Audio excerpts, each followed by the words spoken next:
Bonjour, nous allons voir au travers de ces trois parties comment réaliser un chiffre d'affaires prévisionnel ainsi que la tendance. Donc la partie 1 concernera les points extrêmes, la partie 2 double moyenne et partie 3 moindre carré. Et là il s'agit de la partie 1 concernant les points extrêmes.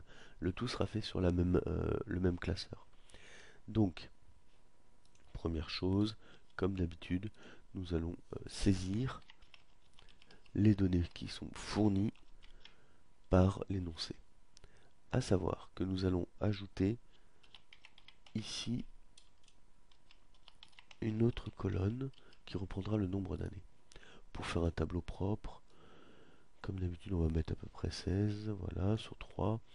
On va commencer donc par ici mettre le quadrillage, centré verticalement, centré horizontalement, et surtout format de cellule, alignement, renvoi de la ligne automatiquement.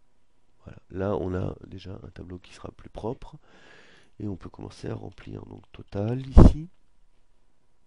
Et est-ce que la personne qui voudra s'entraîner à travailler dessus n'aura qu'à saisir, c'est dans ces cellules-là.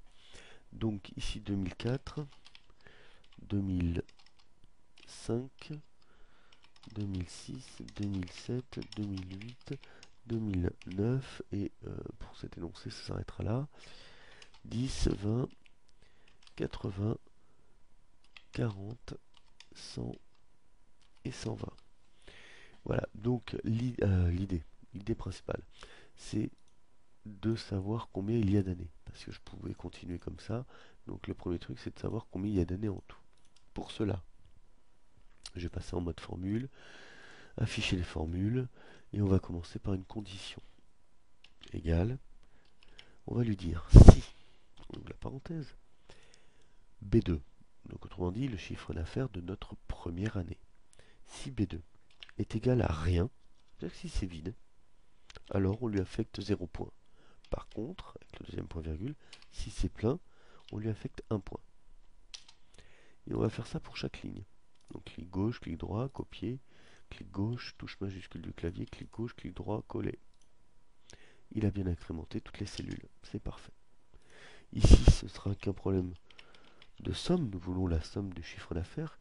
Clic gauche, majuscule, clic gauche, on ferme la parenthèse, clic gauche ici, clic droit, copier, clic gauche ici, clic droit, coller. Il incrémente là encore le C2. Nous avons tous nos totaux.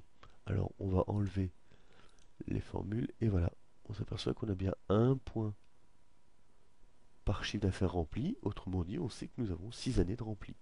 Si je remplis ici, hop, 7 années, 8 années, etc., etc. Et on a bien notre total de chiffre d'affaires. Parfait. Revenons au mode formule. Maintenant, nous pouvons attaquer la méthode des points extrêmes. Les points extrêmes. On va essayer de se mettre bien en haut. Voilà. Points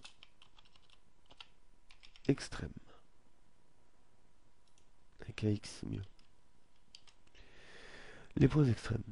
Nous allons commencer donc par faire la sélection des 2 années qui seront utilisées. On sait que ce sont les 2 années euh, les plus éloignées. Alors on va faire un petit tableau, voilà, tac tac. On va trouver les x d'un côté et puis les y de l'autre. Pour les x, rien de bien compliqué, on va prendre la première année. En plus c'est là où on a 1, donc c'est facile.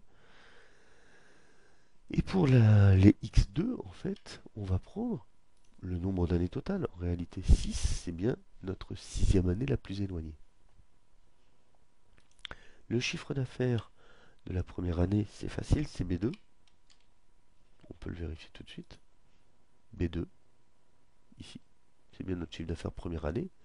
Là où ça se complique, c'est pour savoir quel est le chiffre d'affaires. Est-ce qu'on prend 120? Rien ici. Il faut que le tableur le sache. Pour le savoir, on va se décaler un petit peu. Je vais faire un copier-coller d'une formule que j'ai déjà tapée auparavant parce qu'elle est assez longue et je voulais pas vous assommer avec ça. Donc voilà la formule. Voilà la formule. Autrement dit, la formule nous dit quoi? C'est une conditionnelle. Si c'est 16, alors, c'est 16, c'est ici. Donc si notre nombre d'années, autrement dit, si notre nombre d'années est égal à 2, alors on prend le chiffre d'affaires de B3. Par contre, si c'est pas égal à 2, alors on va essayer de voir si ça peut être égal à 3. Et si c'est égal à 3, on prend le chiffre d'affaires de B4. Si c'est pas le cas, est-ce que notre nombre d'années est égal à 4? Et si oui, on prend le chiffre d'affaires de B5, etc., etc., etc. Et si ça ne va pas, on va en B20. Pourquoi? Parce qu'en B20, là encore, on va... Je fais un copier-coller de la formule.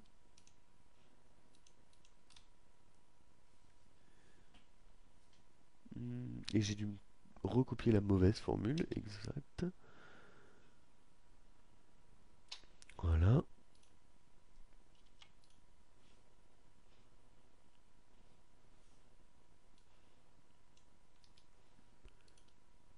La voilà. Alors, il manque quelque chose. Donc en fait c'est exactement la même chose, hein. Si C16 est égal à 8, alors on prend le chiffre d'affaires de B9, etc., etc. Ah oui, alors pourquoi j'ai mis deux lignes? Parce que on ne peut pas aller au-delà de 8 niveaux de conditions. Donc en gros je fais un renvoi sur B20 et je continue.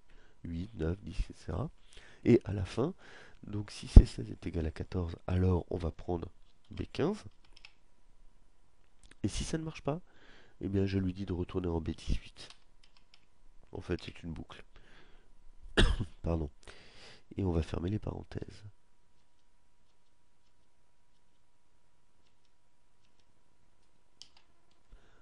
Ouais, j'ai dû me tromper dans une parenthèse, mais il gère. Donc, formule, audit, affiché, et nous voyons bien que c'est 120. Si ici je rajoute une année, il adapte immédiatement. Si j'en rajoute une ici, il adapte immédiatement. Donc, ça paraît laborieux, mais enfin, si on le saisit une seule fois, c'est pas non plus dramatique. Donc, ici, égal, on met B18, de toute manière, il y a un copier-coller. Et nous avons bien, si nous revenons donc sur X1, X2, Y1, Y2. Parfait. Maintenant, nous pouvons nous concentrer sur l'équation qui va nous permettre de trouver A.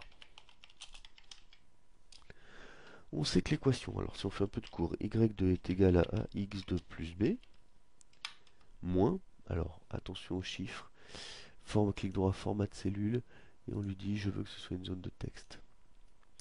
On met le signe moins, on va le caler un petit peu sur la droite. Voilà. On sait donc que la formule c'est y2 est égal à x2 plus b moins y1 est égal à ax1 plus b. Donc, si on l'a converti, y2 c'est quoi? C'est égal à f6. Parfait.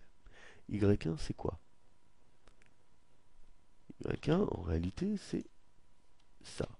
Mais attention, ah oui, je suis sorti du mode formule, on va revenir sur notre mode formule. Voilà, hop, on se décale, on y est, un peu trop. Voilà. Donc si on revient sur notre mode formule, il y a un moins ici. Donc il faut l'appliquer ici. Et bien on va l'appliquer juste devant. Voilà.